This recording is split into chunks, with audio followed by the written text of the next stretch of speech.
नमस्कार, मैं शंभू कुमार सिंह और आप देख रहे हैं नेशनल दस्तक। ऐतिहासिक बात बताने जा रहा हूं, आपसे शेयर कर रहा हूं। वो तमाम लोग जो कांग्रेस विरोधी हैं, जो सपा विरोधी हैं, बसपा विरोधी हैं, आरजेडी विरोधी हैं, वो भी देख लें। और वो तमाम लोग जो SC ST OBC minority Bahujan Samaj के लोग हैं, वो भी देख ले। सोचिए, 2014 में मोदी जी की सरकार आती है। पहले मुसलमानों को टाइट किया जाने लगता है, बड़े बड़े वादे किए गए थे। देश नहीं बिकने दूंगा, 2 करोड़ नौकरियां दूंगा, 15 लाख आएंगे, स्मार्ट सिटी बनेगा, ये सब आप जानते हैं। होना क्या शुरू हुआ? होना यह शुरू हुआ कि कंपनियां बेची जाने लगी, पत्रकारों की गिरफ्तारी होने लगी। सिद्दीकी कप्पन, प्रशांत कनौजिया फेसबुक पोस्ट लिखने पर गिरफ्तारी होने लगी। जाति के नाम पर हिंसाएं बढ़ गई। देश भर में शेड्यूल कास्ट, शेड्यूल ट्राइब, पिछड़ी जातियों के लोगों की हत्याएं होने लगी। संविधान खतरे में पड़ गया। सुप्रीम कोर्ट के 4 जज बाहर आए। उन्होंने कहा कि संविधान खतरे में है। एक जज को बाद में राज्यसभा भेज दिया गया। अजीबोगरीब फैसले आने लगे। तमाम वो लोग जो बीजेपी के से सवाल पूछते थे, उनको जेल में डाला जाने लगा। धरना प्रदर्शन का दौर खत्म हो गया। जंतर मंतर जो देश की राजधानी थी, उसको बैरिकेड कर दिया गया पूरी तरह से। छोटे छोटे प्रदर्शनों पर लाठीचार्ज होने लगा। लोगों को प्रदर्शन नहीं करने दिया गया। प्रशांत कनौजिया, सिद्दीकी कप्पन, मिरान हैदर, सलजिल इमाम, उमर खालिद, खालिद सैफी जैसे लोग जेल में डाल दिए गए। यही नहीं, देश भर में सब जगह सांप्रदायिक दंगे होने लगे, लिंचिंग होने लगी और धमकियां दिया जाने लगा। सोचिए, कॉमेडी शो पर रोक लगने लगी। आप मोदी पर कॉमेडी नहीं कर सकते। वही लोग जो कल तक लालू यादव पर कॉमेडी करके चटकारे लेते थे, वही लोग जो कांग्रेस से सवाल पूछते थे, अमिताभ बच्चन, अक्षय कुमार, अजय देवगन, पूरी फिल्म इंडस्ट्री, पूरा खेल जगत, जहां जहां सवर्ण समाज का कब्जा है, media, judiciary, college, university, bureaucracy, सब जगह बीजेपी का छत्र राज हो गया। CBI, इनकम टैक्स, ED, चुनाव आयोग, सबकी विश्वसनीयता पर सवाल खड़े होने लगे। ऐसा लग रहा था मानो चुप्पी है। नीतीश कुमार के बारे में कहा जाने लगा कि वो डर से घर में बैठे हुए हैं। अखिलेश यादव को कहा जाने लगा डर से घर में बैठे हुए हैं। मायावती जी को लोग आज भी कहते हैं कि वो इनकम टैक्स, ED के डर से घर में बैठे हुए हैं। क्या यह सच्चाई थी? एकमात्र इस देश का नेता था जो जेल खट रहा था, उसका नाम था लालू यादव। हमारे आपके जैसे लोग जो सोशल मीडिया पर थे, जो फेसबुक पर थे, पत्रकारों की नौकरियां जाने लगी। अजीत अंजुम जैसे लोग, विनोद कापरी जैसे लोग, सिद्धार्थ बदराजम जो हिंदू के एडिटर थे, नौकरियां जाने लगी। हरतोष बल की नौकरियां जाने लगी। दिलीप मंडल जैसे लोग को धमकियां दी जाने लगी। चारों तरफ सन्नाटा था। सरकारें खरीद के बनाई जाने लगी, विधायक खरीदे जाने लगे। राजस्थान में जो हुआ ड्रामा सब जानते हैं। कर्नाटक में हुआ, यूपी में, पश्चिम बंगाल में करने की कोशिश हुई। उसके बाद आपको बता दें, मध्य प्रदेश में सरकार गिरी, गोवा में हुआ, मणिपुर में हुआ। पूरे देश में सरकार किया जाने लगा। मीडिया ने सरेंडर कर दिया, जो पहले से ही सरेंडर था। ऐसा लगता था जैसे बीजेपी का कोई विकल्प नहीं है। संविधान, हर SC ST OBC माइनॉरिटी के लोग कहने लगे कि संविधान खतरे में है। चारों तरफ घनघोर चुप्पी थी, घनघोर सन्नाटा था। ऐसा लगता था कि कहीं से कोई आवाज नहीं आएगी। राहुल गांधी छिटपुट बोलने लगे, उनकी बातों को लोग मजाक उड़ाने लगे। इस देश में मुसीबतें आई, कोरोना आया, एक से एक प्रयोग हुए, लाखों करोड़ों लोग पैदल चलने लगे, मौत के मुंह में समा गए। कोरोना 2 आया, 50 लाख से ज्यादा लोगों की मौत हुई। WHO की रिपोर्ट आई। सरकार ने तमाम फैसले बदलने शुरू कर दिए। रिजर्व बैंक को नकार दिया, उनके पैसे ले लिए गए। बैंकों का दिवालिया होना शुरू हो गया। इस देश में 10-10 हजार करोड़ लेकर माल्या, चंदेसरा, मोदी जैसे लोग देश छोड़कर भाग गए। इस देश की मीडिया ने सरेंडर कर दिया। कोई सवाल नहीं, कोई जवाब नहीं। लोगों को लगा कि अब सब कुछ खत्म हो गया है, जो बोलेगा वो जेल जाएगा। माहौल ऐसा ही था। चुनाव होते रहे, जहां जहां बीजेपी की सरकार जीत के नहीं आई, वहां वहां सरकार बना ली गई।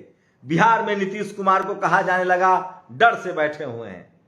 उसके बाद खेल बदला।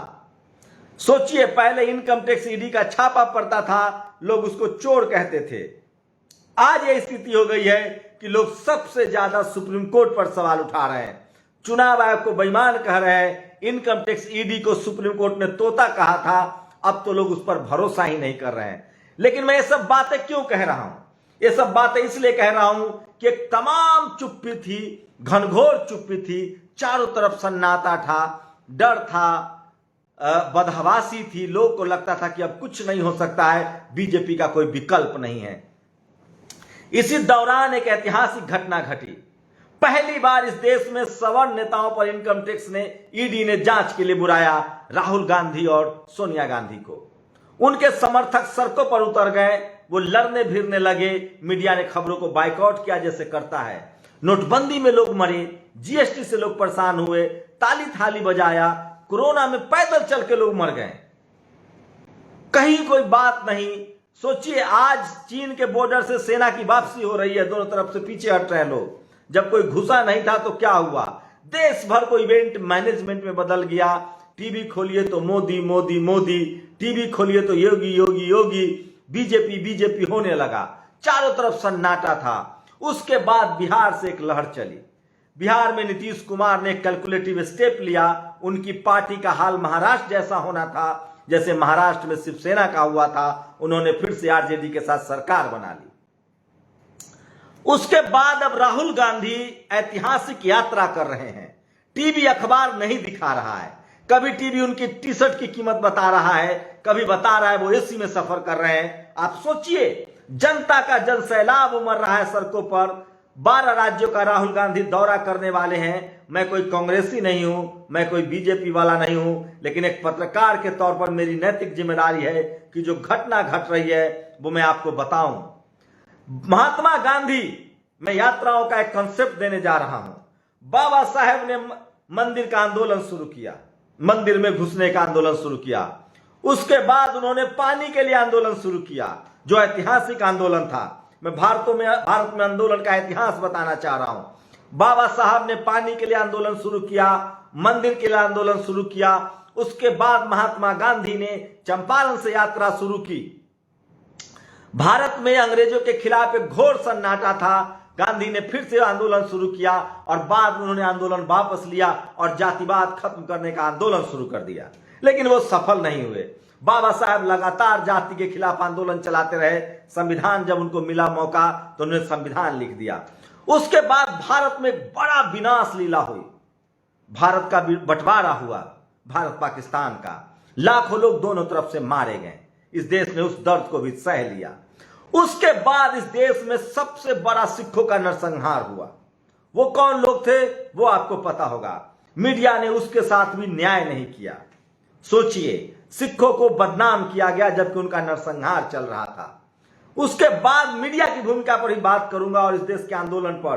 क्यों राहुल गांधी का यह पदयात्रा आंदोलन ऐतिहासिक है, ये देखिए। पहले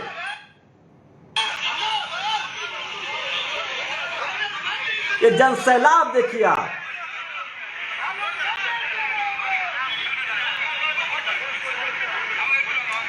ऐसे दौर में जब चुनाव आयोग, इनकम टैक्स, ईडी, पूरी मीडिया आपके खिलाफ है, सत्ता पर कब्जा है, उस दौर में राहुल गांधी ने कोशिश की कि हम पैदल यात्रा करेंगे। इसका क्या महत्व है वो बताऊंगा। आप किसी पार्टी में हो, किसी जाति को, किसी धर्म के हो, आप तभी इंडिविजुअल रह पाएंगे जब इस देश का संविधान बचेगा। इस देश में आजादी के बाद सब कुछ ठीक ठाक चल रहा था, बहुत अच्छा नहीं था। कांग्रेस के सारे कुकर्म थे। मंदिर के दरवाजे कांग्रेस ने खोले, मंडल कमीशन का विरोध कांग्रेस ने किया, सिखों के नरसंहार में कांग्रेस की भूमिका रही, इमरजेंसी कांग्रेस ने लगाई, लेकिन हर समय विरोध होता था। मीडिया अखबार उसको लिखता था। लेकिन जैसे ही मनुवाद, ब्राह्मणवाद, जातिवाद की सरकार आ गई, मीडिया ने चुप्पी साध ली।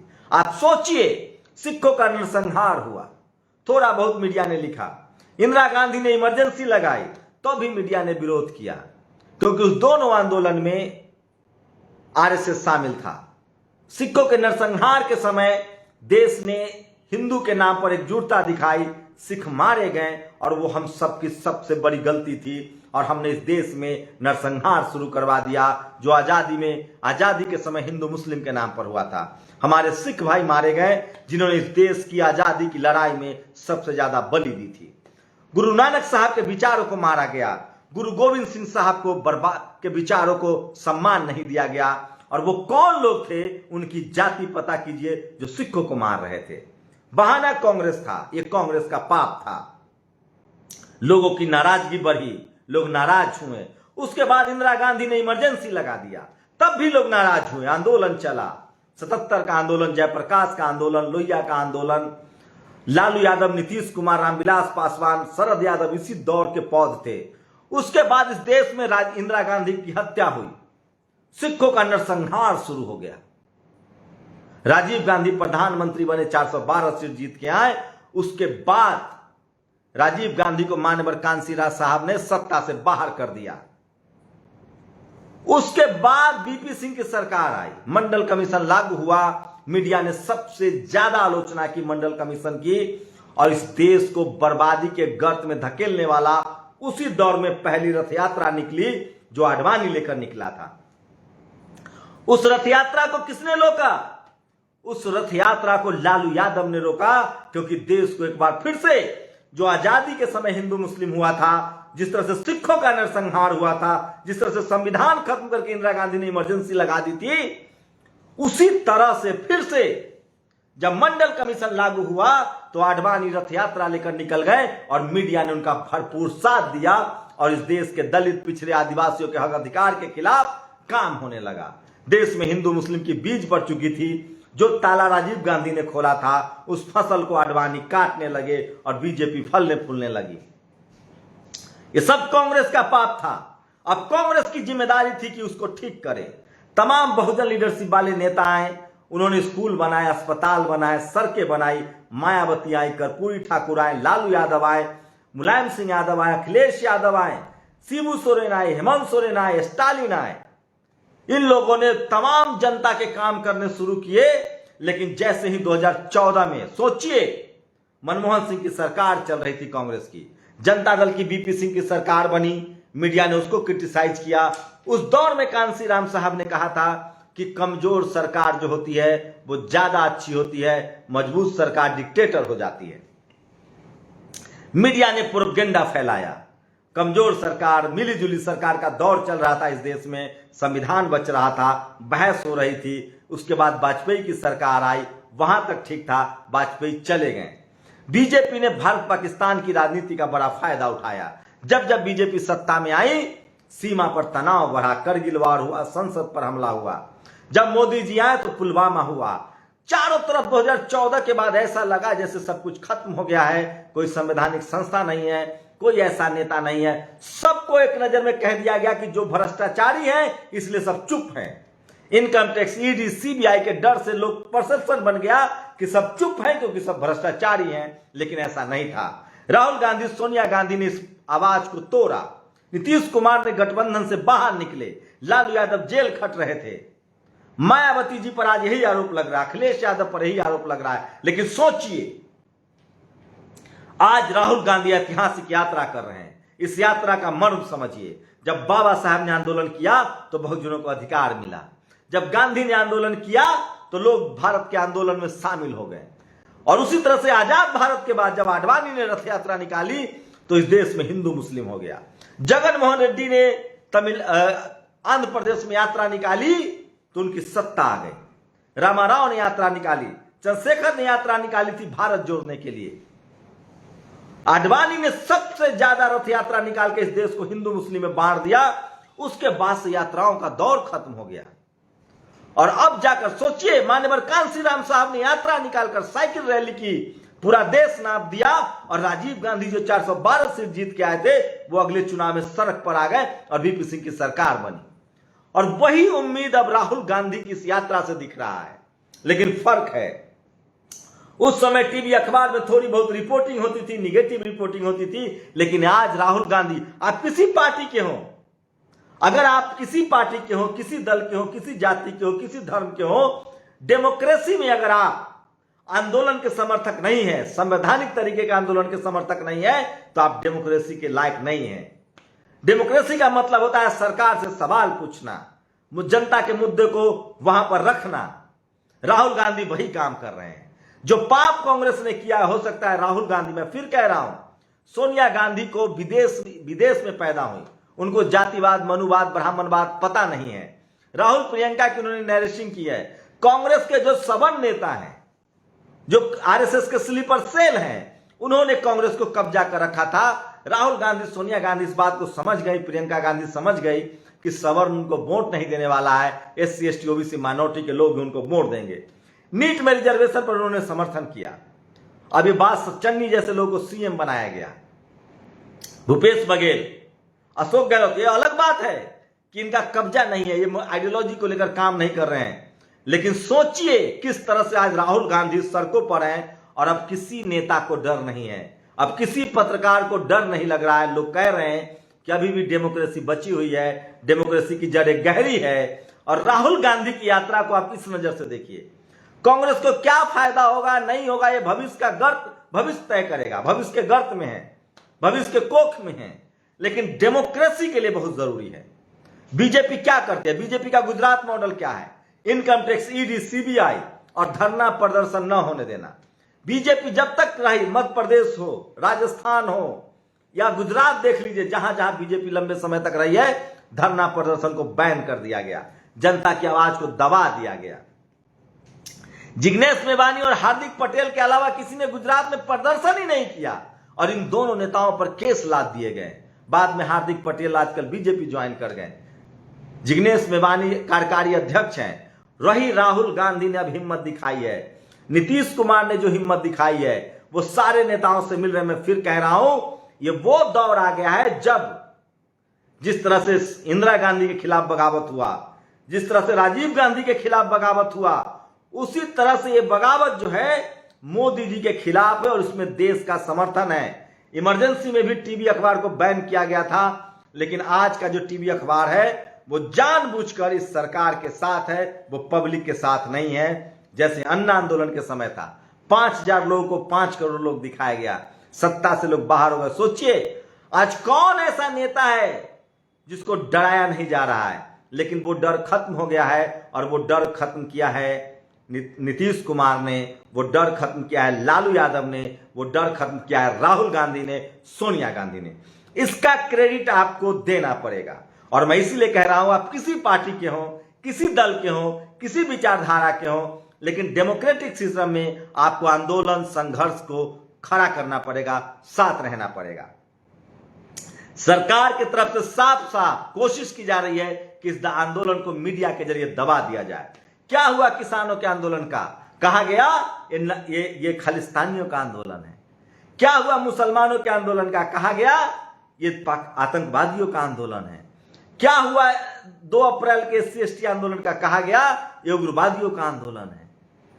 सोचिए इस देश में पिछले 2014 के बाद किसी आंदोलन को नहीं होने दिया गया, किसी भारत बंद को नहीं होने दिया गया, और राहुल गांधी ने उस जड़ता को तोड़ा है, हिम्मत दिखाई है, हौसला दिखाया है। और इस आंदोलन के साथ खड़े होइए, सरकार से सवाल पूछिए। आंदोलन के साथ खड़े होना, सरकार से सवाल पूछना, ये बहुत जरूरी है, लाजमी है, नहीं तो डेमोक्रेसी नहीं बचेगी। आप किसी समाज के हो, किसी जाति के हो, और यकीन मानिए जो नेता आज आप इस तरह के डेमोक्रेटिक आंदोलन के साथ नहीं खड़े होंगे, तो कल आपके साथ भी कोई खड़ा नहीं होगा। क्या हो रहा है?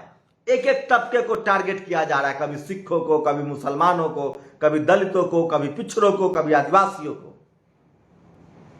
बारी बारी से मारा जाता है। डंडा चलाने वाला एक है, पीठ सबकी अलग अलग होती है। इसलिए कह रहा हूं, राहुल गांधी का जो ये यात्रा है, इसको समझिए, पढ़िए, लिखिए। ऐतिहासिक यात्रा है ये। जिस तरह से आडवाणी ने रथ यात्रा निकालकर देश को हिंदू मुस्लिम में धकेल दिया, राहुल गांधी की भारत जोड़ो यात्रा जो है, वो डेमोक्रेसी में वो लोग जो सवाल पूछना चाहते हैं, जिनको सरकार दबाती है, कोई भी सरकार हो।